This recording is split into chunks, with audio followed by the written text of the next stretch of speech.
자, 이제 마지막 시간 진행하도록 하겠습니다. 지난 시간에서 가격 원칙 계속 말씀을 드립니다. 여러분 교재 361페이지를 보세요. 361페이지는 여섯 번째 수익 배분의 원칙이다 소개되고 있죠. 자, 수익 배분의 원칙이다. 이것도 말 그대로 보세요. 어떤 수익은 배분돼야 된다. 이것은 가격 원칙을 이야기하는 겁니다. 그럼 보세요. 자, 생산 요소에 의해서 총 수익이 발생한다냐. 이때 발생한 총 수익은 다시 생산 요소에 적절하게 배분이 이루어진다. 이것은 가격 원칙이에요. 근데 생산 요소에는 뭐가 있을 것인가? 바로 토지라든지 이제 노동, 자본이 있겠죠. 그리고 경영학에서는 경영도 포함을 시키고 있다라는 겁니다. 그렇죠?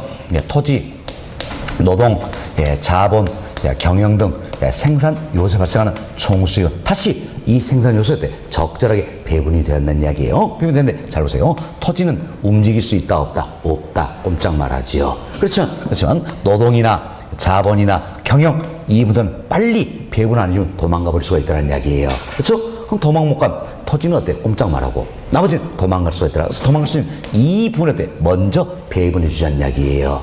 배분해주자. 여기에 먼저 배분해주고 배분이 정당하게 행하지는 남는 게 있죠? 남는 건 어디에 귀속됩니까? 토지에 귀속된다. 이것은 가격 원칙이에요. 그래서 이제 토지, 노동, 자본, 경영에 의해서 발생 총수익은 다시 이것은 토지, 노동, 자본, 경영에 적절하게 배분이 되는데 어디에 먼저 배분해준다? 노동, 자본, 경영 여기에 먼저 배분이 되고 이 배분이 정당하게 행하지는 남는 건 어디에? 토지에 귀속된다라는 겁니다. 그래서 이것은 수익 배분의 원칙은 결국 뭡니까? 토지자녀법에 이론적인 근거가 되고 있다. 이렇게 생각하시면 되겠습니다. 그래서 교재 봅시다. 자, 동그라미 1번 첫 번째 중간쯤 보세요.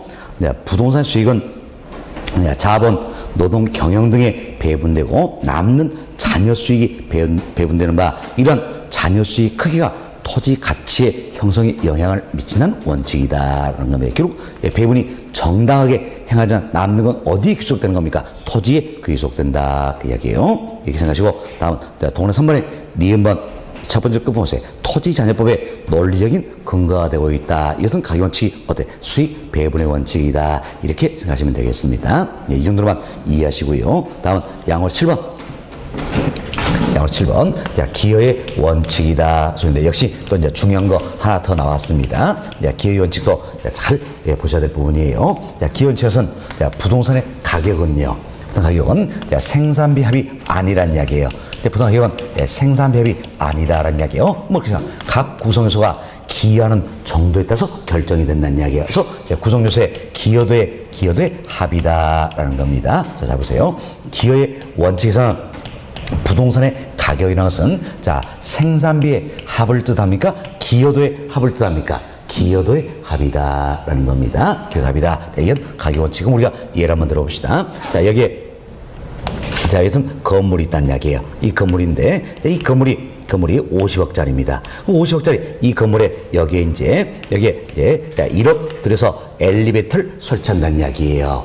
설치한다. 그럼 50억짜리 건물에 1억 들여서 엘리베이터 설치했을 때 이 부동산의 가치는 항상 51억이 될 것인가? 그게 아니란 이야기지요.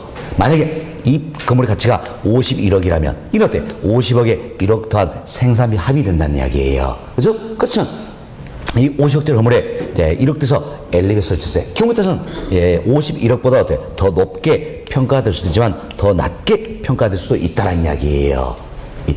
만약에 이때 이제 51억보다 더 높게 평가된다면 이때는 어떻습니까? 1억 들여서 엘리베이터 설치할까 안 할까요? 하겠죠.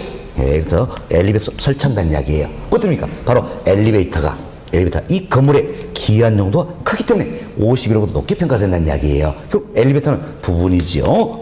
건물은 전체가 되겠죠. 부분이 전체 기여한 정도가 크기 때문이다. 이때는 어떤 엘리베이터 설치한다는 이야기예요. 그러나 51억에도 미치지 못한다면 이때는 1억 들여서 엘리베이터 설치할까 안 할까요? 안 한다는 이야기지요. 안다? 왜 그렇습니까? 바로 엘리베이터가 이 건물의 기여한 정도가 적기 때문이지요.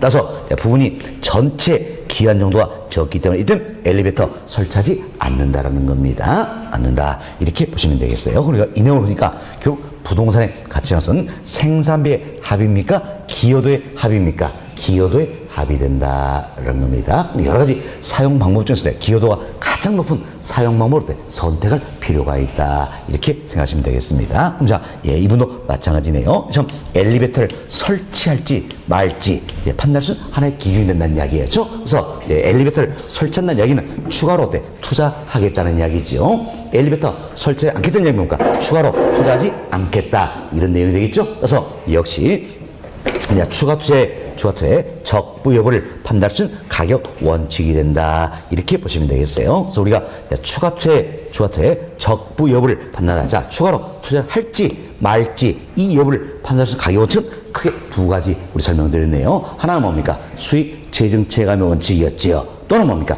기여의 원칙이다. 이렇게 생각하시면 되겠습니다. 그래서 다음은 또 우리 이제 이런 예를 한번 들어봅시다. 우리 시험에 또 이제 이런 사례가 출제가 되었어요. 그런데 자, 여기 보세요. 이제 이처럼 내가 이와 같은 토지를 가지고 있다는 이야기예요. 가지고 있는데 인근에 조그만 필지가 있습니다. 이 필지를 매입해서 합의를 합의를 할지 말지 의사결정을 내려보자 한다는 이야기. 결국 어때? 추가로 투자할지 말지 의사결정을 내려보자 한다는 이야기예요. 한다. 이때 이제 내가 가지고 있는 이 필지가 어떻습니까? 10억이에요. 10억인데 인근에 이 필지는 어때? 1억 주고 매입할 수가 있다는 이야기예요. 이처럼 이제 자 1억 주고 매입을 했었을 때 매입해서 이걸 어때? 합의를 합니다. 합의를 하면 이 토지 가치는 반드시 10억에 1억을 더한 11억이다. 할 수 있어요? 없어요? 없다라는 거지요. 경우 뜻은 11억보다 높게 평가할 수 있지만 더 낮게 평가할 수 있다는 이야기예요. 그러면 11억보다 더 높게 평가되면 당연히 어떻습니까? 매입해서 합의를 하겠죠. 그러나 11억에도 미치 못한 굳이 매입해서 합의할 필요 있어요? 없어요? 없다라는 이야기예요. 이점 추가 투자의 적법을 판단할 수 있도록 만들어준다는 겁니다. 다음 또 우리 시험에 이런 사례가 나왔어요. 자, 이처럼 건물이 있다는 이야기. 건물인데 법적으로 이 건물에 이처럼 한 층을 더 올릴 수가 있다는 이야기예요. 한 층을 더 올릴 수가 있더라. 그럼 그때 한 층을 더 올릴지 말지 의사결정을 내려보겠다는 이야기예요. 이때도 어때? 한 층을 더 올림으로 해서 이 건물 전체 기한 정도가 어떻느냐. 여기 따라서 추가 투자의 적법을 판단할 수 있어요? 없어요? 있다는 겁니다. 어떤지 기여의 원칙과 관련된다. 이렇게 생각하시면 되겠어요. 그래서 기원칙은 이런 용도로 정리 좀 해보시기 바라겠어요. 그래서 이제 제가 출제드리라 예상하는 것들이 바로 이런 지문이에요. 자, 아직까지 우리 시험에 사례로 안 나온 게 바로 이 엘리베이터 이 사건입니다. 자, 근데 나오면 이렇게 출제될 겁니다. 자, 50억 건물에 1억 들여서 엘리베이터를 설치한다는 이야기야. 이때 이 건물 가치는 51억이 되는 게 아니라 그 이상도 될 수도 있고 이하도 될 수가 있다는 이야기야. 이와 관련된 가격 원칙은 무엇입니까? 이렇게 물어보는 겁니다. 그렇죠? 그럼 뭘 들면 됐어요? 기여의 원칙이다. 이렇게 생각하시면 되는 거예요. 됐습니다. 자, 교재해 봅시다. 양월 7번 기여의 원칙입니다. 동그라미 1번 첫 번째 보세요. 부동산의 가치는 부동산을 구성하고 있는 각 요소가 가격에 기여하는 공헌도의 영향을 받아 결정된다라는 겁니다. 동그라미 2번 부동산 구성요소가 전체 기한 정도가 가장 큰 사용 방법을 선택해야 된다. 이런 점에서 용도의 다양성, 병합 분할의 가능성이 근거가 된다는 거죠. 사실 벌써 이제 용도가 다양합니다. 그럼 다양한 용도 중에서 전체 기한 정도가 가장 큰 사용 방법 선택할 필요가 있어요? 없어요? 있다. 라는 거죠. 또 우리가 있을 때 이제 어때? 하필 이야기했죠? 하필 이런 것들이 성립 근거가 되고 있다. 이렇게 보시면 되겠어요. 다음 동물 3번에 기억번 두 번째 줄, 맨 끝부분 봅시다. 자, 끝부분 자, 건물을 증축하는 경우 등에 있어서 추가 투자의 적정성 판정에 유용하게 활용이 된다. 그래서 추가 투자의 적부 여부를 결정하는 가격 원칙 두 가지 하겠어요. 하나는 수익 체증 체감 원칙, 또 하나는 뭡니까? 기여의 원칙이다. 이렇게 보시면 되겠습니다. 다음 D급번 보세요. D급번. 부동산의 가치는 각 구성부분의 전체 가치의 기여도를 합한 것이지 구성분의 생산비 합은 아니라는 거란 이야기예요. 자, 우리 예전에 했죠? 부동산 가치는 생산비 합이 아니라 그랬죠? 뭡니까? 기여도에 합이 된다. 이렇게 생각하시면 되겠습니다. 자, 이론도 여기서 정리하시면 되겠어요. 다음 페이지로 넘어갑니다. 양으로 8번 적합 원칙은 이미 설명드렸지요. 다음 양으로 9번 경쟁의 원칙이다라는 게 있습니다. 경쟁의 원칙은 자, 경쟁의 원칙은 간단하게 이렇게만 생각하세요. 자, 그래서 이제 초과 이윤이 존재합니다. 그럼 초과 이윤이 존재하면 이 초과 이윤을 서로 나누기 위해서 어때? 경쟁이 이루어진다는 이야기예요. 즉, 경쟁의 결과 초과 이윤은 어떻습니까? 자, 초과 이윤은 소멸된다는 거지요. 자, 초과 이윤은 소멸된다 또는 초과 이윤이 어때? 감소하게 된다. 자, 이와 같은 가격 원칙을 뭡니까? 경쟁한다 해서 경쟁의 원칙 이렇게 이야기하는 겁니다. 됐습니다. 자, 이제 교재 보세요. 동네 1번 두 번째로 보세요. 중간쯤에 부동산 가격은 경쟁에 의해서 결정되는데 경쟁이 있음으로 인해 초과이윤은 없어지고 부동산 때 적합한 가격을 갖게 된다. 이것은 가격 원칙 뭐랍니까? 경쟁의 원칙이란다는 겁니다. 다음 양호 10번 외부성 원칙 말씀드렸지요. 넘어갑니다. 다음 양호 11번 대체의 원칙이다. 근데 또 이제 중요한 거 나왔습니다. 자, 이것은 이제 대체의 원칙이다. 근데 이건 말 그대로 이런 사세요.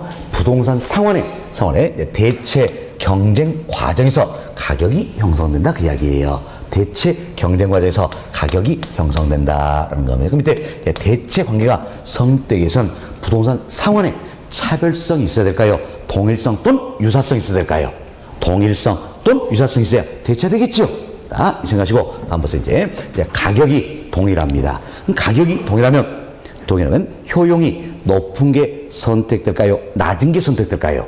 높은 게 선택되겠지요. 또 효용이 동일하면 가격이 높은 게 선택됩니까? 낮은 게 선택됩니까? 낮은 게 선택되죠. 뭐 때문입니까? 대체가 되기 때문이라는 이야기야. 만약에 생각해보세요. 대체가 안 된다면 가격이 동일하도 반드시 어때? 효용이 높은 게 선택될까? 아니겠지요. 대체가 되기 때문에 가격이 동일하면 효용이 높은 게 선택되고 효용이 동일하면 가격이 낮은 게 선택된다라는 겁니다. 이때 선택된 부동산 가격은 다른 부동산 가치 형성에 영향을 미치게 된다. 이게 이제 대체의 원칙이다. 그래서 우리 시험에 또 이런 사례 나왔어요.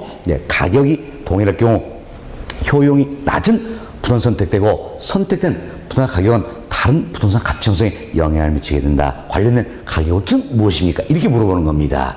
자, 그럼 보세요. 이제 가격이 동일했을 때 효용이 높은 게 선택된다. 뭐 때문에? 대체가 되기 때문이다. 이렇게 생각하시면 되겠습니다. 됐습니다. 자, 이제 동네 1번 의의 봅시다. 두 번째 줄. 부동산 가격도 대체 가능한 다른 부동산과 상호 관련되어 형성된다는 가격 원칙을 말한다는 거죠. 동네 2번에 기억 보세요. 효용이 같으면 가격이 어때? 낮은 것을. 가격이 같으면 효용이 어때? 큰 것을 선택한다. 뭐 때문에? 대체가 되기 때문이다. 그래서 대천칙 관련된다. 이렇게 생각하시고 다음 동안 3번에 기억 봅시다. 첫 번째 대체 관계가 성립되기 위해서는 부동산 상환의 그 부분 용도나 효용, 가격 등에서 동일성 또는 어때? 유사성이 있어야 된다는 겁니다. 이때 차별성이 있다면 대체가 됩니까? 안 됩니까? 안 되겠죠? 동일성 또는 유사성이 있어야 된다. 이렇게만 생각하시면 되겠습니다. 다음 12번입니다. 자, 12번째는 수요 공급의 원칙이다. 소개되고 있는데, 자, 이건, 자, 우리가 이렇게 생각해 봅시다. 자, 그래서 이제, 수요 공급의, 처럼, 수요와 공급의 상호작용에 의해서, 여기서 부동산의 가격이 결정이 된다는 이야기야. 그리고 이때 결정된 가격은 다시 수요와 공급에 영향을 미치고 있다는 겁니다. 좀 수요와 공급의 상호작용에 의해서 부동산의 가격이 결정된다. 이게 뭡니까? 수요 공급의 원칙이다 생각하시고 이때 결정된 가격은 다시 수요와 공급에 영향을 미치게 된다. 이걸 가려서 우리가 이제 가격의 이중성이다 이렇게 표현하는 겁니다. 그래서 가격의 이중성에서는 수요와 공급의 상호작용에서 가격이 결정되고 결정하면 다시 수요와 공급에 영향을 미친다 이런 의미예요. 여튼 가격의 이중성에 결국은 이론적인 근거가 되는 게 바로 뭐가 되는 겁니까? 수요 공급의 원칙이다. 사실 물론 부동산 좀 제한적으로 적용되지만 이 같은 게 있다 생각하시면 되겠어요. 자, 그래서 여러분 교재 봅시다. 교재 보시면 365페이지 자, 첫 번째 중간쯤 보세요. 첫 번째를 중간쯤 보시면 자, 부동산의 가격은 나와 있지요. 그리고 그 아래줄 수요 공급의 상호작용에서 결정되며 이렇게 결정된 가격은 다시 수요 공급에 영향을 미친다는 이야기예요. 이와 같은 가격 원칙을 뭐랍니까? 수요 공급의 원칙이란다. 이는 가격의 이중성에 네, 이론적인 근거가 되고 있다. 이렇게 참고하시면 되겠습니다. 다음 마지막이네요. 13번째. 기회비용의 원칙이라는 게 있습니다. 기회비용의 원칙이다. 근데 부동산의 가격을 평가할 때는 이런 기회비용의 입각을 해야 된다라는 이야기. 그 밑에 기회비용이라는 게 있다는 이야기예요. 여기는 용어를 정리하시면 되겠는데, 자, 우리 이래서 합시다. A 투자 안 있고 B 투자 있고 C 투자 안 있다는 이야기예요. 근데 다른 건 다 동일합니다. 동일한데 A 투자는 나에게 130을 주는 거고요. B 투자는 나에게 120을 주고 C 투자는 나에게 110을 준다는 이야기예요. 우리 이 조건만 고려했을 때 여러분 A, B 중에 뭘 선택합니까? 당연히 A를 선택하겠죠. A를 선택한다라는 이야기요. 그럼 A를 선택하고 이때 이제 선택되지 않는 대안들이 있네. 뭡니까? B와 C 이 둘은 어떻습니까? 선택되지 않았잖아요. 그럼 선택되지 않은 이 둘 중에서 최선의 값은 120일까요? 110일까요? 120이 되겠지요. 120. 이처럼 선택되지 않은 대안 중에서 최선의 값 이걸 가리켜서 우리가 때 기회비용 이렇게 이야기하는 겁니다.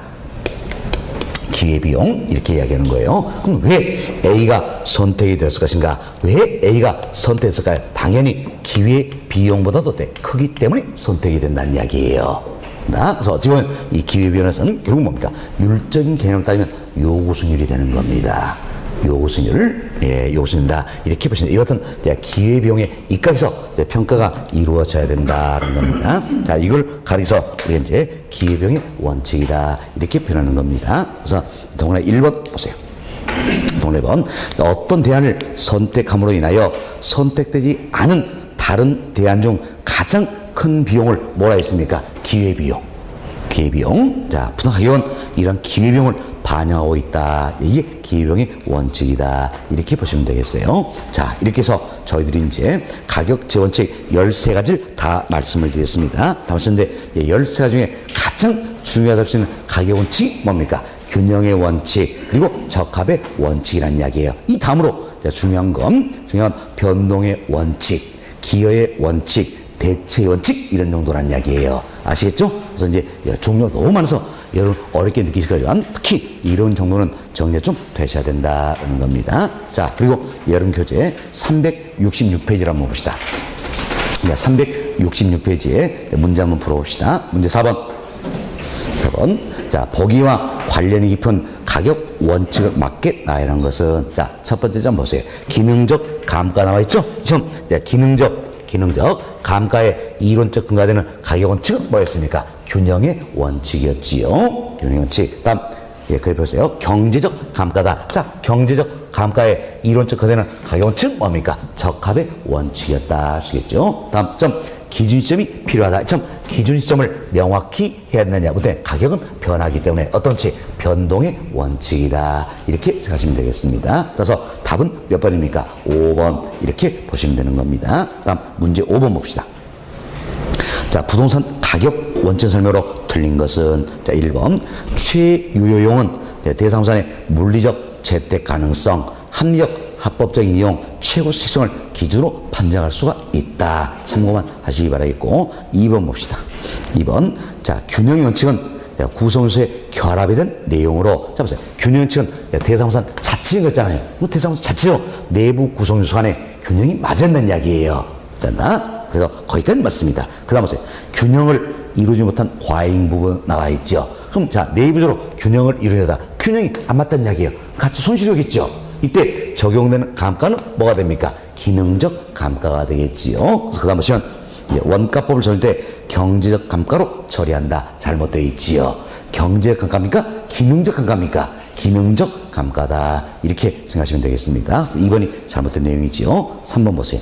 적합의 원칙은 부동산의 입지와 인근 환경의 영향을 고려한다. 그리고 외부적 균형관계를 설명하는 거죠? 맞네요. 4번 봅시다.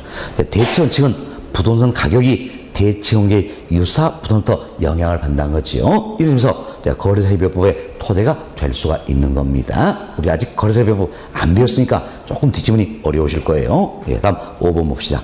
예측 및 변동의 원칙은 부동산의 현재보다 장래 활용 및 변화 가능성을 고려한다는 이야기예요. 이런 점에서는 수익환원법의 토대가 될 수 있다는 겁니다. 이분도 마찬가지예요. 수익환원법 아직 배우지 않았으니까 조금 어려울 수 있습니다. 일단 참고해 놓으시고, 특히 동그라미 2번, 3번 질문을 잘 이해하시기 바라겠습니다. 아시겠죠?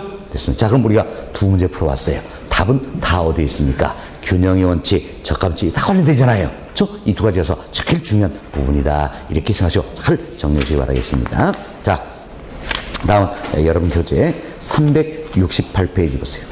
368페이지는 자, 예시 문제다 나와 있죠? 나와 있는데 여기선 여러분들이 자, 2번, 3번, 4번, 5번 이렇게만 한번 풀어보시기 바라겠습니다. 아시겠죠? 예, 자, 2장 마무리가 다 됐고요. 다음 3장으로 넘어갑니다. 여러분 교재 370페이지예요. 3장 보시면 지역 분석과 개별 분석이다 소개인데 이분도 마찬가지입니다. 우리 시험에서는 시험은 어떤지 자, 최근 5일 동안 0에서 1입니다. 여기는 지문 몇 개가 출제될 수 있지만 한 문제로 출제되기도 한다는 이야기예요. 지난 시험은 한 문제로 나오지 않았습니다. 그러나 여러분 이번 시험은 또 지문 몇 개 출제되지만 한 문제로 출제될 수도 있는 영역이다 생각하시고 정리를 좀 할 수록 하겠습니다. 그래서 저희들이 지금까지 지역 분석이다, 개별 분석이다 부분적으로 살펴드렸다는 이야기예요. 자, 여기 보세요. 우리 여기서도 지역 분석, 개별 분석 이야기 드렸잖아요. 또 여기에서도 어떻습니까? 우리가 지역 분석, 개별 분석 이야기를 드렸다는 이야기예요. 자, 이걸 우리 종합적으로 비교를 해보자. 이게 바로 그러니까 우리 3장이다. 그래서 여러분이 3장 이 부분을 예선 먼저 지역 분석과 개별 분석을 비교하는 게 필요하다는 겁니다. 그래서 지역 분석 그리고 개별 분석을 비교를 먼저 해보도록 하겠습니다. 자, 여기 봅시다. 지역 분석이라는 게 있고, 다음은 개별 분석이라는 게 있다는데, 자, 우리가 지금까지 이렇게 배웠습니다. 지금 대상산이 속해 있는 이 지역이 있다는 이야기. 이 지역을 분석하는 게 뭡니까? 지역 분석. 그래서 지역 분석에서는 대상 부동 속해 있는 대상 지역을 분석하는 것이다라는 겁니다. 뭐 때문입니까? 이 지역에서 대상 부동산의 가청성에 영향을 미친 요인이 있어 없어요? 있죠. 이걸 우리가 뭐라고 배웠습니까? 여기 있잖아요. 여기 지역 요인 일부러 안 지웠어요 지금. 지역 요인 이 지역을 분석으로서 그런 것도 지역 요인을 파악하기 위함이다. 이렇게 보시면 되겠습니다. 입에서 개별 분석이라는 게 있어요. 개별 분석은 대상 부동산, 자, 대상 부동산이냐. 이 대상 부동산 자체를 분석이 뭡니까? 개별 분석이다. 그럼 무엇 때문에 대상 부동산 자체를 분석하지가 대상 부동산 자체적으로 가청성에 영향을 미친 요인이 있다. 이를 뭐라 배웠습니까? 개별 요인이다. 배웠죠? 여튼 개별 요인을 파악하기 위함이다. 이렇게 보시면 되겠습니다. 그래서 자, 그럼 우리는 이제 상대적으로 비교를 해봅니다. 상대 비교인데 지역 분석이 전체적이고 광역적인 분석 방법이라면 이에 비해서 개별 분석은 부분적이고 국지적이고 구체적인 분석 방법이다 할 수 있겠죠. 또 지역 분석이 거시적 분석 방법이라면 개별 분석은 뭡니까? 미시적인 분석 방법이다 표현할 수가 있다라는 겁니다. 다음 분석 목적 살펴봅시다. 자, 보세요. 이제 이처럼 대상 속해 있는 이 지역에는 대상부산 이외에도 여러 부동산들이 있더라는 이야기예요. 여러 부동산들이 있더라는 겁니다. 그럼 여러 부동산들의 가장 보편적이고 일반적인 이용 방법을 알아볼 필요가 있다는. 오늘은 그림자 정확히 그렸습니다. 이 학원이었어요.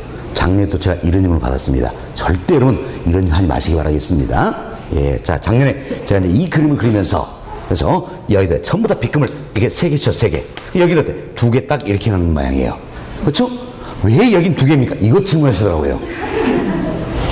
그렇죠? 그래서 제가 답을 못 해드렸어.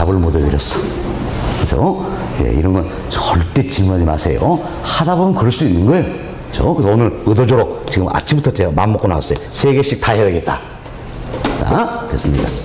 자, 이제 보세요.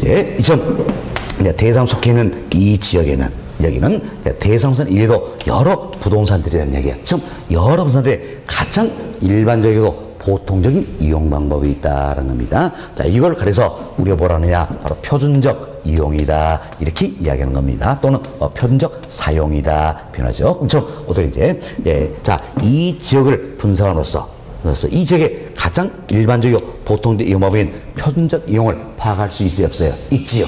있죠. 또 벌써 이제 이 지역에는 대상부동산 이외에도 여러 부동산들이 있다는 이야기예요. 그럼 여러 부동산들의 평균적인 가격을 알아보자는 이야기예요. 평균적인 가격을 가리켜서 우리가 가격 수준이다, 이렇게 이야기하는 겁니다. 가격 수준이다. 자, 이걸 조시하셔야 됩니다. 수준이란 말이 들어간다는 여기는 큰 차이가 있는 겁니다. 이 파트에서는. 자, 여러분 생각하세요. 우리가 이런 생각합시다. 사과 하나에 대해서는 우리가 사과의 가격이다 표현합니까? 가격 수준이다 이런 표현합니까? 가격 이런 표현하잖아요. 사과 하나에 대해서는 가격이 이렇게 표현하는 겁니다. 그렇지만 사과뿐만 아니라 배라든지 감귤 여러 절 모아가지고 평균적인 가격이다. 이때는 뭐라고 합니까? 물가 수준. 수준의 말을 붙여준다는 이야기예요. 얘도 마찬가지예요. 여러 부동산들의 평균적인 가격을 뭐라 합니까? 가격 수준이다. 이렇게 이야기하는 겁니다.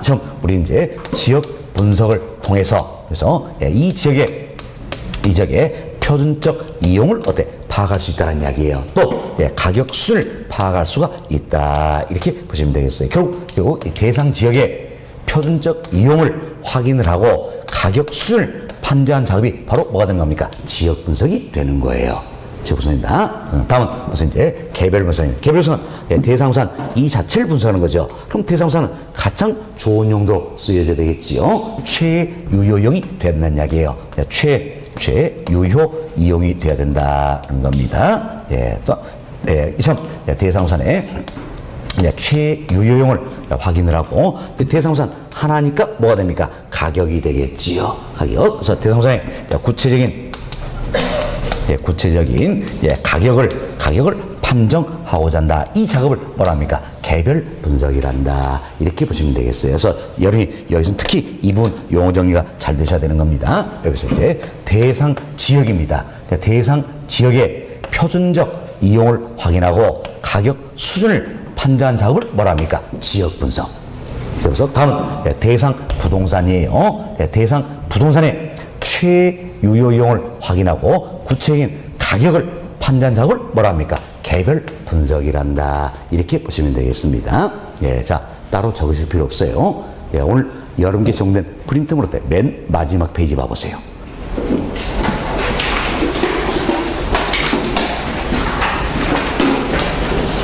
맨 마지막 표시는 표가 하나 들어있죠? 표가 하나 들어있습니다. 그 표를 참고하시면 되는 겁니다. 됐습니다. 자, 다시 한번 보세요. 자, 정리 잘 하셔야 합니다. 대상 지역의 표준적 이용을 확인하고 가격 수준을 판단한 작업을 뭐라 합니까? 지역 분석. 다음은 대상 부동산의 최유효용을 파악하고 구체적인 가격을 판단 작업을 뭡니까? 개별 분석이란다. 따라서 우리는 지역 분석의 결과로서 그래서 이 지역의 표준적 이용을 판단하고 가격수를 판단할 수 있다는 이야기예요. 또 개별 분석 결과로서 이 대상 부동산의 최유효용을 판단하고 구체적인 가격을 판단할 수가 있다. 이렇게 보시면 되겠습니다. 다음은 이 같은 지역 분석과 개별 분석 뭘 먼저 할 것인가 이 문제가 있죠. 뭘 먼저 할까요? 지역 분석을 먼저 하는 겁니다. 지역 분석을 먼저 해서 지역 분석 후 개별 분석이다. 이렇게 생각하시면 되겠어요. 자, 사실 생각을 해보세요. 이제 이 지역의 가장 일반적인 보통적인 이용 방법인 표준적 이용의 범위를 벗어나 버린다는 이야기예요. 벗어버리면 대상부동산은 최유효용이다 할 수 있어요, 없어요? 없죠. 물론 예외는 있겠죠. 그렇지만 자, 최유효용을 할 수가 없다네. 그럼 결국 대상부동산이 최유효용이 되기 위해서는 이 지역의 표준적 이용의 범위 내에 있어야 한다는 이야기예요. 먼저 뭘 파악해야 됩니까? 표준적 이용을 먼저 알아야 되겠죠. 표준적 이용을 먼저 알아야 된다서 이 지역의 표준적 이용을 판단하고 이 범위에서 대상부동산의 최유효용을 확인을 하게 된다는 겁니다. 또한 이 지역의 가격 수준을 먼저 판정하고 대상부동산 때 구체적인 가격을 산정하게 된다는 거예요. 따라서 뭘 먼저 한다? 지역 분석. 이 문제고 일토돼서 개별 분석이 이루어지는 것이다. 이렇게 생각하시면 되겠습니다. 됐습니다. 다음은 관련된 토지 특성을 한번 살펴봅시다.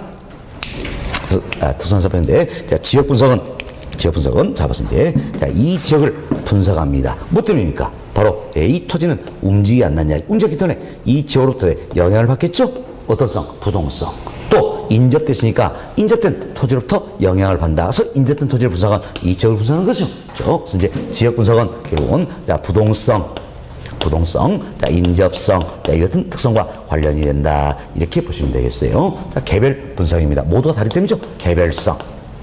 개별성, 또 여기 이제 우리 경우에 따라서는 용도의 다양성이다. 이분도 포함시킬 수가 있다는 이야기예요. 뭐 대표적인 건 개별성이지만 용도의 산소표현, 용도가 다양하기 때문에 다양도 중에 가장 좋은 용도 최유용이 돼야 되겠죠. 그래서 이제 용도의 다양성도 경우에 따라서는 포함시키기도 한다. 이렇게 보시면 되고 대표적인 건 개별성이다라는 겁니다. 다음 이제 우리가 배웠던 가격 원칙과 연결시켜 보자는 이야기예요. 그런데 지역 분석 관련된 가격 원칙 대표로 뭐가 있습니까? 적합의 원칙이다. 또는 외부성의 원칙이다. 할 수 있겠죠. 우리 여기서 배웠죠. 적합의 원칙 그리고 외부성의 원칙. 이들은 어떻습니까? 지역 분석 관련된다. 할 수 있겠죠. 지역 분석 관련된다. 겁니다. 자, 이는 외부적 균형을 강조를 하고 있다는 이야기에서 외부적으로 균형이 맞지 않으면 가치 손실죠? 감가의 대상이 된다. 이때 적용되는 게 바로 뭡니까? 경제적 감가다. 이렇게 생각하시면 되겠습니다. 다음 개별 분석 관련된 가격 원칙이 뭡니까? 바로 균형의 원칙이다. 할 수 있겠죠? 균형의 원칙은 대상산 자체니까 내부적 균형을 강조하겠다. 그래서 균형 원칙에 어긋났어요. 내부적으로 균형이 맞지 않는 이야기예요. 가치 손실 있죠? 감가의 대상이 된다. 이때 적용되는 감가가 바로 뭡니까? 기능적 감가가 된다. 이렇게 생각하시면 되겠어요. 그리고 우리가 여기서 설명했던 이 내용과도 연계시켜서 설명을 드렸다 생각하시고, 이렇게 해서 여러분들이 지역 분석, 개별 분석 이 별통에서 잘 비교되시면 크게 문제는 없을 겁니다. 비교하시고 다음은 이제 하나 더 정리할 게 있어요. 자, 여기서는 지역 분석의 대상이 되고 있는 지역이 있다라는 겁니다. 자, 여기 보세요. 지역 분석의 대상이 되고 있는 이 지역이 있다는 이야기예요. 그럼 지역 분석의 대상이 되고 있는 이 지역에도 크게 세 가지가 있습니다. 세 가지. 자, 인근 지역이라는 게 있어요. 인근 지역. 다음은 유사 지역. 그리고 동일 수권이다. 자, 여기에 대한 용어 정리 좀 해놓으시면 되겠습니다. 자, 그럼 보시죠. 이제 하나씩 살펴보겠는데, 자, 대상 부동산이 반드시 속해 있어야 한다는 이야기예요. 대상 부동산이 반드시 속해 있어야 된다. 그리고 대상 부동산 가치 형성에 직접적으로 영향을 미칠 수 있어야 한다는 이야기예요. 있어야 한다. 그리고 토지 이용이 동질적이 돼야 되는 겁니다. 즉, 부동산 이용이 동질적이 돼야 한다. 만약에 대상산이 상업용이면 이 지역이 뭐가 돼야 됩니까? 상업적이 돼야 되는 거지요. 만약에 대상산이 주거용이라면 이 지역은 뭐가 돼야 됩니까? 주거적이 돼야 된다는 이야기예요. 그래서 부동산의 이용이 동질적이 돼야 되고, 가치 형성 요인 중 지역 요인을 공유할 수 있어야 한다는 이야기예요. 그럼 지역 요인을 공유한다는 이야기는 지역 요인이 같아진다는 이야기예요. 같아진다. 이와 같은 지역적인 범위가 있다는 이야기예요. 이 지역적인 범위를 가려서 우리가 뭐라 표현합니까? 인근 지역이다. 이렇게 이야기하는 겁니다. 인근 지역. 그래서 이제 용어를 잘 하셔야 되는데, 자, 이제 인근 지역은 뭐랍니까? 반드시 대상선 속해 있어야 한다는 이야기예요. 그리고 부동산의 이용이 동질적이 돼야 된다. 지역 요인을 공유하는 지역이 돼야 된다는 겁니다. 이게 이제 인근 지역이다. 우리 지금 종종 이렇게 물어봅니다. 자, 인근 지역이란 대상산은 속해 있지 않지만 이런 점에 더 이상 볼 필요 없다는 이야기예요. 인근 지역에서는 반드시 대상산에 속해 있어야 되겠지요. 이렇게 생각하시면 되겠어요. 자, 다음은 자, 이제 우리가 지금 이제 이런 예를 들었어요. 자, 대상 부동산이 주거용이라면, 그러면 이 지역은 뭐가 돼야 됩니까? 주거 지역이 돼야 되겠죠? 그래 부동산이 동제되는 거지요. 자, 다음은 또 해봅시다. 이제 여기에 주거지역이 있고 여기에도 주거지역이 있다는 이야기예요. 여기에도 주거 지역이 있고 여기에도 주거 지역이 있다라는 겁니다. 주거 지역이 있다. 이렇게 생각해 봅시다. 그럼 벌써 이제 여기는 대상우산이 속해 있어요, 안 속해 있어요? 안 속해 있지요. 만약에 대상우산이 속해 있다면 인근지역이 돼버리겠지요. 그러나 대상우산 속해 있지 않다는 이야기예요. 그렇지만 인근지역과 동일한 주거지역이라는 이야기예요.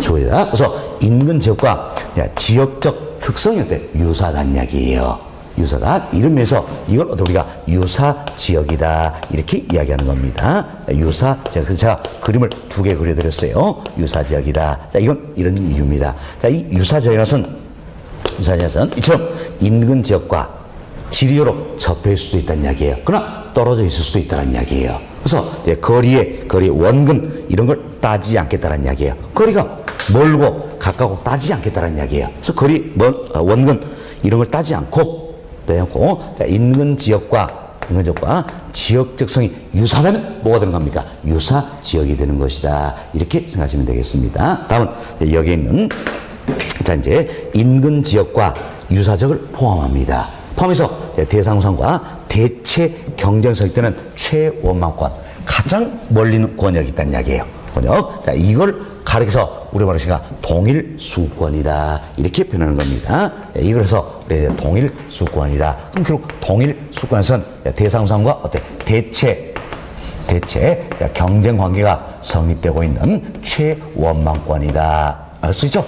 최원망권, 가장 멀리 있는 권역이다. 그 이야기예요. 그래서 동일수권은 어때? 인근지역과 유사지역을 어때? 포함하는 더 광역적인 개념이다. 이렇게 생각하시면 되겠습니다. 그때 그래서 이제 지금 동일수권은 대상우산과 여기는 대상우산과 대체 경쟁 관계가 성립된다 그랬습니다. 그래서 이 대상우산과 비교할 만한 사례를 우리가 수집함에 있어서도 사례 수집에 최원망권 가장 멀리 있는 권역이 뭐가 된 겁니까? 동일수권이 된다. 할 수 있겠죠. 자, 보세요. 대상우산과 비교를 하기 위해서는 동일성 또는 유사성이 있어야 되겠지요. 그래서 대체 경쟁성이 되는 이 지역이 뭡니까? 사례 수집에서도 최원망권 되겠다. 그래서 사례는 어디서 찾는 좋을 것인가? 인근지역에서 찾는 게 좋습니다. 왜? 인근지역에서는 지역 요인이 같잖아요. 그렇죠? 그래서 인근지역에서 사례를 수집한다는 이야기야. 그럼 인근지역에서 사례 수집은 지역 요인이 같기 때문에 지역 요인을 비교할 필요가 있어요, 없어요? 없다는 이야기예요. 그래서 사례는 어디서 찾는 게 좋다? 인근지역. 그러나 인근지역에서 사례를 찾을 수가 없다는 이야기. 그럼 이때는 어디서 찾아야 됩니까? 바로 동일수권 내에 있는 유사지역에서 사례를 수집해야 된다. 그럼 이때는 지역적 요인이 유사잖아요. 그런데 반드시 유사지역에서 사례를 수집할 때는 반드시 어때? 지역 요인을 비교를 어때? 해 주어야 된다. 이렇게 생각하시면 되겠습니다. 정리 비교를 된다. 그래서 사례를 수집할 수 있는 것은 결국 딱 두 군데예요. 근데 어디입니까? 인근지역. 아니면 동일수권에 있는 유사지역. 그죠? 여기서 사례를 수집한다라는 겁니다. 자, 그럼 보세요. 이제. 자, 이처럼 동일수권 내이지만, 자, 어때? 이 지역이 내 이 지역. 이 지역은 유사지역이지만 아니잖아요. 아니면 여기는 다른 용도적 지역이라는 이야기예요. 그럼 보세요. 여기는 주거지역이잖아요. 여기는 상업적이 될 수가 있다는 이야기죠. 예를 들어서. 그럼 여기서 사례를 찾으면 됩니까? 안 됩니까? 안 되겠죠? 그래서 사례 수요성은 딱 두 군데다. 자, 어디서? 인근지역. 아니면 동일수권은 유사지역에서 사례를 수집한다. 이렇게 보시면 되겠습니다. 그래서 자, 그리고 또 이번 한번 봐보세요. 자, 이 같은 자, 인근지역의 지역적 범위가 이렇다는 이야기예요. 그럼 이 같은 인근지역의 지역적 범위도 항상 고정돼 있을까요? 변할 수 있을까요? 변할 수 있다. 그 이야기죠. 그래서 인근지역의 지역적 범위도 변할 수 있다. 그래서 유동적이고 가변적이다. 이렇게 이해하시면 되겠습니다. 이렇게 하시고, 자, 일단 여기까지 말씀드리고 이런 교재 간단히 살펴드립니다. 370페이지 봅시다. 370페이지 보시면, 자, 1번 챕터 지역 분석의 모의다. 별표 2개 해놓으시기 바라겠습니다. 별표 2개 주시고, 첫 번째로 봅시다. 대상우산이 속한 지역 내죠. 지역 내 부동 가치형성에 영향을 미치는 지역 요인의 분석을 통해 당해 지역의 지역성, 표준적 사용, 장래 동향을 명백히 하여 그 지역 내 부동산의 표준적 사용과 가격수를 판정한 작업을 말한다. 결국 정리해놓은 게 바로 이 부분이지요. 자, 이 대상 지역의 지역의 지역 요인을 파악을 해서 이 지역의 표준적 이용을 확인하고 가격수를 판단하는 작업이 바로 뭡니까? 지역 분석이다. 이 내용이지요. 됐습니다. 그 다음 좀 보세요. 자, 지역 분석은 구체적으로 대상성이 어떤 지역에 속해 있는가, 그 지역성은 무엇인가, 그 특성은 지역 내 어떤 가치형성에 어떤 영향을 미치는가, 이럴 때 분석하고 판단하는 작업이다 할 수 있겠습니다. 다음 하단 내려봅시다. 세 번째부터 지역 분석의 목적입니다. 그래서 3번 챕터에서는 별표 하나만 해두시고요. 하나만 해주시고, 자, 양월 1번 가격순의 파악이다. 자, 어때? 우리가 지금 이 지역의 가격순을 파악해서 지역 분석할 필요 있어요, 없어요? 있잖아요. 있죠. 다음 양월에 보세요. 최유효용의 판정 방향을 제시한다 그랬습니다. 그럼 여러분이 먼저 이 생각을 하셔야 되겠어요. 지금 대상 부동산이 최유효 이용이 되기 위해서는 이 지역의 어때? 표준적 이용의 범위 내에 있어야 한다는 이야기예요. 그래서 최유효를 판정하는 방향, 이걸 제시해 준다 그 이야기예요. 결국 이 지역의 표준적 이용을 파악할 목적이다 그런 내용입니다. 아시겠죠? 이렇게 이해하시면 되겠습니다. 다음 우측 페이지 양호 3번. 사례 수입 범위를 파악하기 위함이다. 이렇게 보시면 되겠습니다. 이런 정도만 참고하시면 되겠어요. 보시고 다음은 여름 교재 373페이지로 넘어갑니다. 373페이지 보시면 자, 지역 분석의 대상 지역이다 소개되고 있죠. 그래서 상단에 박스가 나와 있어요. 중복된 내용이지만 용어 정리 잘 하셔야 되는 겁니다. 그래서 이제 박스 2분 한번 살펴보도록 하겠습니다. 자, 먼저 규칙의 2조가 때 용어 정리된 부분이에요. 부분인데, 자, 13번입니다. 감정평가의 대상 부동산, 이걸 우리가 대상 부동산이다. 이 표현이죠? 처음 대상 부동산이 속한 지역으로서 부동산 이용이 동질적이고 가치 형성용 지역 요인을 공유한 지역, 이걸 뭐라 했습니까? 인근 지역. 인근 지역. 다음 14번 보세요. 대상 부동산이 속하지 아니한 지역으로서 인근 지역과 유사한 특성을 가진 지역을 뭐라 합니까? 유사지역. 15번 대상 부동산과 대체 경제적 성립하고 가치 형성에 서로 영향을 미치는 관계는 다른 부동산이 존재한 권역이다. 그래서 인근 지역과 유사지역을 포함하는 개념이 뭡니까? 동일 수급권이다. 이렇게 용어 정리하시면 되겠습니다. 1번 챕터 인근 지역입니다. 별표 2개 해놓으시고요. 자, 1번 챕터 별표 2개 해주시고 양월 1번에 동그라미 2번 봅시다. 방금 우리가 설명드린 내용이에요. 감정평가의 대상이 된 부동산이다. 즉 대상 부동산에 속한 지역으로서 부동산 이용이 동질적이고 가치 형성률 중 지역 요인을 공유한 지역을 뭐라 합니까? 인근 지역이란다. 그죠? 자, 양월 2번 동그라미 봅시다. 자, 인근 지역은 대상 속하는 용도적 지역이다. 반드시 대상 부동산에 속해 있어야 되겠지요. 다음 동그라미 2번 대상 부동산의 가치 형성이 어떻게 직접적으로 영향을 미치는 지역이다. 자, 우리 여기서 직접적으로 영향을 미친다 그랬죠? 이런 지역이다 생각하시면 되겠습니다. 자, 이거 보시고 자, 여러분 이제 몇 페이지를 보자 그러면 376페이지입니다. 이제 376페이지 보세요. 자, 2번 챕터 보시면 동일 수권 내 유사 지역이다 나와 있죠? 별표 하나만 해두시고요. 양월 1번 한번 봅시다. 자, 인근 지역의 지역성과 유사한 특성을 갖는 지역이다. 대상 부동산이 속하지 않는 지역이 되겠지요. 좀 대상 부동산은 속해 있지 않지만 인근 지역과 유사한 지역성을 갖는다. 이 지역이 뭡니까? 유사 지역이지요. 그리고 그 다음 절 이때 이 지역은 원근 개념이 아니라는 이야기고 거리가 멀고 가까고 이런 걸 따지지 않겠다 그 이야기지요. 이렇게 생각하시고 동그라미 2번 자, 인근 지역과 지리적 위치는 다르지만 인근 지역과 용도적 기능적으로 유사한 지역을 말한다는 거죠. 그래서 대상 부동산이 속하지 않은 지역으로서 인근 지역과 유사한 특성을 가진 지역을 뭐라 한다? 유사 지역. 다음 우측 페이지 봅시다. 세 번째 챕터 동일 수구원입니다. 역시 별표 하나 해두시고요. 양월 1번 동그라미 1번 봅시다. 대상 부동산과 대체 경쟁을 성립하고 가치 형성에 서로 영향을 미치는 관계는 다른 부동산이 존재한 권역이다. 그래서 인근 지역과 유사 지역을 포함하는 개념이 뭡니까? 동일 수급권이다. 이렇게 우리 앞에 박스에서 용어 정리 한번 더 했었죠? 그리고 다음 하단 내려갑니다.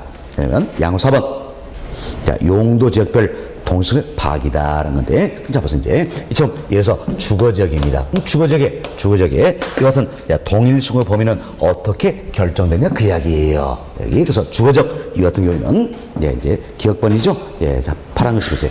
도심에서 통근 가능한 지역적 범위 어때? 일치하는 경향이 있다라는 겁니다. 예, 그렇지만 지역적 선호에 따라서 범위가 또 달라질 수 있다는 이야기예요. 예를 들어서 우리 예를 들어서 갑시다. 소음난 고급 주택가가 있다는 이야기예요. 소음난 고급 주택가 이 같은 경우에는 동일 수거의 범위가 넓어질까요? 좁아질까요? 좁아지겠지요. 좁아지겠죠. 왜? 소음난 고급 주택가다. 그럼 이 같은 경우에는 대체 경쟁 관계가 성립된 범위가 넓을까요? 좁을까요? 좁겠지요.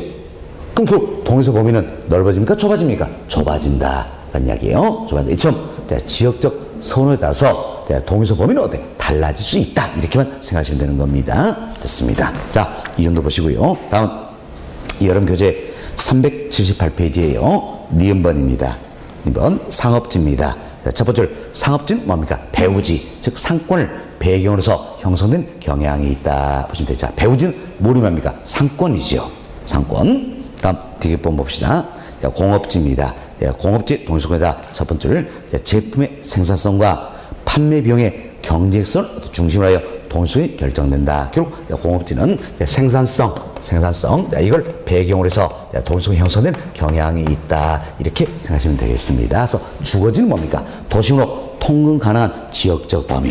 상업지는 뭡니까? 배후지, 상권이죠. 공업지는 뭡니까? 생산성. 이걸 배경으로 해서 이 같은 동일성이 형성된 경향이 있다. 이렇게 생각하시고, 자, 하나 더 정리해야 됩니다. 동그라미 4번입니다.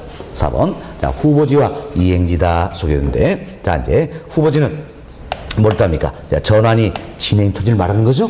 자, 이행지는 자, 이행이 진행 중인 토지를 말한다. 결국 후보지 이행지 모두가 뭡니까? 전환 또는 이행이 어때? 진행 중인 토지를 말하는 겁니다. 그럼 참 전환 이행 진행이니까 전환 이행이 완료되면 용도가 어때? 바뀌겠지요. 그래서 일반적으로 후보지 이행지 이 같은 경우에는 자, 전환 이행 완료 후에 용도를 어때? 중시한다는 이야기처럼 완료 후에 용도를 중시하기 때문에 동일수급의 범위가 마찬가지입니다. 원칙은 뭡니까? 전환이행 완료 후에 용도를 따라가겠다는 이야기예요. 따라가겠다. 그러나 예외가 있습니다. 예외가 있다. 전환이나 이행이 어때? 아주 완만하다는 이야기예요. 완만하다. 그럼 결국 어때? 완료되려면 30년이 걸릴지 40년이 걸릴지 모르겠다는 이야기예요. 이 같은 경우를 우리가 이제 성숙도가 낮다 이렇게 표현한다는 이야기예요. 표현다. 성숙도가 낮다는 이야기예요. 그럼 성숙도가 낮은 경우는 어떻게 예외적으로 전환 이행 완료 전에 용도를 따라가겠다는 이야기예요. 왜? 언제 바뀔지 모르니까. 이렇게 생각. 그래서 여러분들이 후보지 이행지다. 이는 뭡니까? 전환 또는 이행이 진수니까 어차피 전환 이행 완료되면 용도가 바뀐다는 이야기예요. 그래서 일반적으로 전환 이행 완료 후에 용도를 중시한다라는 겁니다. 그래서 완료 후에 용도를 기준으로 동일수건이 형성이 된다는 이야기예요. 그렇지만 성숙도가 낮다는 이야기예요. 이때는 뭡니까? 예외적으로 전환 이행 완료 전에 용도를 따르겠다. 이렇게 생각하시면 되겠습니다. 됐습니다. 자, 그래서 동그라미 4번 보세요. 4번 시연. 자, 후보지나 이행지의 동일수권은 토지가 전환 또는 어때? 이행을 하는 토지 종배에 따른 동일수 범위와 일치하는 경향이 있다. 결국 이게 원칙이죠. 원칙은 뭡니까? 전환 이행 완료 후에 용도를 따르겠다는 이야기예요. 그렇지만 전환의 또는 이행의 성수가 낮다는 이야기예요. 이때는 뭡니까? 전환 이행 전에 토지 종배에 따른 동일수와 같은 경향이 있다. 그 이야기죠. 그래서 후보지 이행지의 동일수는 뭡니까? 원칙은 후, 예외는 뭡니까? 전 이렇게 생각하시면 되겠습니다. 됐습니다. 자, 이 정도 정리하시면 될 것 같고요. 다음 우측 페이지 봅시다. 3절 개별 분석입니다. 1번 챕터 별표 2개 해놓으시기 바라겠고요. 2개 해놓고 동그라미 1번 봅시다. 개별 분석이란 지역 분석에 판정된 지역의 표준적 사용과 가격순 전제로 해서 부동산의 개별성에 근거하여 그 부분 개별 요인을 분석한다. 그래서 대상부산의 최요 이용을 판단하는 방법이다라는 겁니다. 결국은 뭘 먼저 한다는 이야기야? 지역 분석을 먼저 한다는 이야기지요. 일토대서 개별 분석을 행하게 된다. 그래서 대상우선의 최유효 판정한다. 이게 개별 분석이다. 이렇게 생각하시면 되겠습니다. 오늘 이번 개별 분석이란 지역 분석에 판정된 지역의 표준적 사용과 가격순 전제하여 대상우선의 최유효를 판정하고 대상우선의 가격을 구체화 개별식 작업을 말한다. 그러므로 지역 분석이 일반적으로 개별 분석보다 선행된다. 뭘 먼저 한다? 지역 분석. 그리고 이 결과를 통해서 개별 분석이 이루어진다. 동안에 1, 2번 설명했지만 1, 2번 어때? 거의 유사한 내용들이에요. 됐습니다. 자, 여기서는 이 정도 보시면 될 것 같고요. 다음 381페이지를 보세요.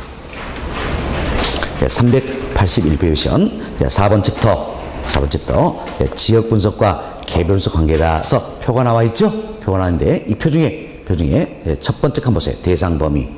두 번째 칸 선후 관계. 세 번째 칸 목적. 여기까지만 읽어보세요.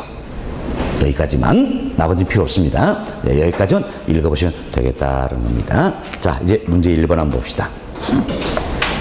지역 분석과 개별 분석 관계 설명 내용으로 틀린 것은 1번 보세요. 자, 지역 분석은 균형의 원칙과 관련이 있고 벌써 잘못되어 있네요. 그렇죠? 우리 여기서 이야기했습니다. 자, 지역 분석은 어떤 원칙입니까? 적합의 원칙 또는 외부성의 원칙이죠. 반면 개별 분석은 뭡니까? 균형의 원칙이다. 이렇게 보셔야겠죠? 말이 바뀐 겁니다. 지역 분석은 적합의 원칙과 관련이 있고 개별 분석은 뭡니까? 균형의 원칙과 관련이 있다. 표현되겠죠? 1번이 틀린 내용이 되겠습니다. 2번 보세요.